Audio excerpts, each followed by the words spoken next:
மிதுன ராசி அன்பர்களுக்கு இந்த 2025 ஏற்பட போகின்ற மாற்றங்கள் என்ன? இந்த 2025 யாரெல்லாம் பதவி உயர்வுக்காக காத்து கொண்டிருக்கிறீர்களோ, உங்களுக்கு பதவி உயர்வு கொடுக்கக்கூடிய ஒரு அற்புதமான பொற்காலமாக இந்த வருடம் இருக்கப் போகிறது. நீங்கள் எதையுமே வெற்றிகரமான சூழ்நிலையை நோக்கி பயணிப்பதற்கான ஒரு அற்புதமான காலகட்டம்.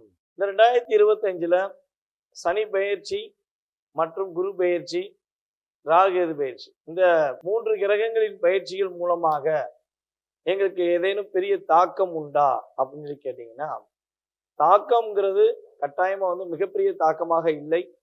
சில கவனமான விஷயங்களை மட்டும் நீங்க செஞ்சுக்கிட்டீங்கன்னா கட்டாயமாக உங்களுக்கு நல்லதை உருவாக்கும்.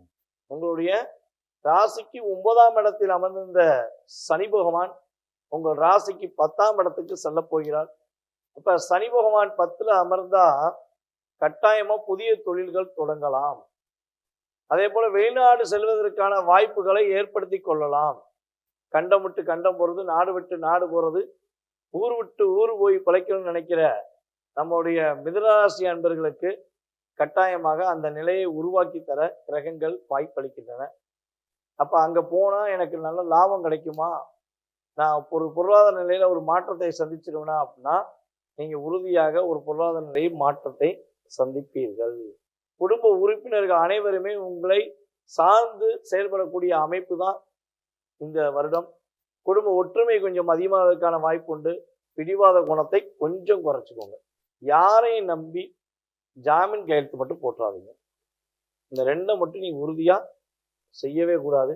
உங்களுடைய கணவனை ஒற்றுமையில சில விரிசல் வருவதற்கான வாய்ப்பு உண்டு. ஸோ அப்போ நீங்க அதுல முடிஞ்சளவு விட்டு கொடுத்து போயிட்டீங்கன்னா மே மாசத்துக்கு மேல அது சரியாயிடும். 1.5 வருஷமா மிதுனராசிக்காரங்களுக்கு ஒரே ஒரு அழுத்தம், திருமணம் சம்பந்தப்பட்ட விஷயங்கள் அழுத்தமாவே இருக்கே, இந்த நிலை மாறிடுமா அப்படின்னா கட்டாயமா மே மாசத்துக்கு மேல சுப நிகழ்ச்சிகள் உங்களுடைய வீட்டில் நடைபெறுவதற்கான வாய்ப்புகள் உண்டு. கொடுத்த பணம் வரமாட்டேங்கிற வருத்தப்படுற நம்மளுடைய மிதுனராசி நேயர்களுக்கு கொடுத்த பணம் தேடி வருவதற்கான வாய்ப்புகள் உண்டு. ஸோ இந்த வருடத்துல கவனமான விஷயங்கள் எல்லாம் கரெக்டா நீங்க கடைபிடிச்சிட்டீங்கன்னா, பிடிவாத குணத்தை விட்டுறணும். ஓகேவா? எவ்வளவு பாத்தீங்கன்னா யாருக்கும் ஜாமீன் கையெழுத்து போடுவதை நிறுத்திவிட வேண்டும். இன்னொரு விஷயம் என்ன சேர்த்துக்கலாம், வண்டி வாகனங்களை போகும்போது கவனமா போகும்.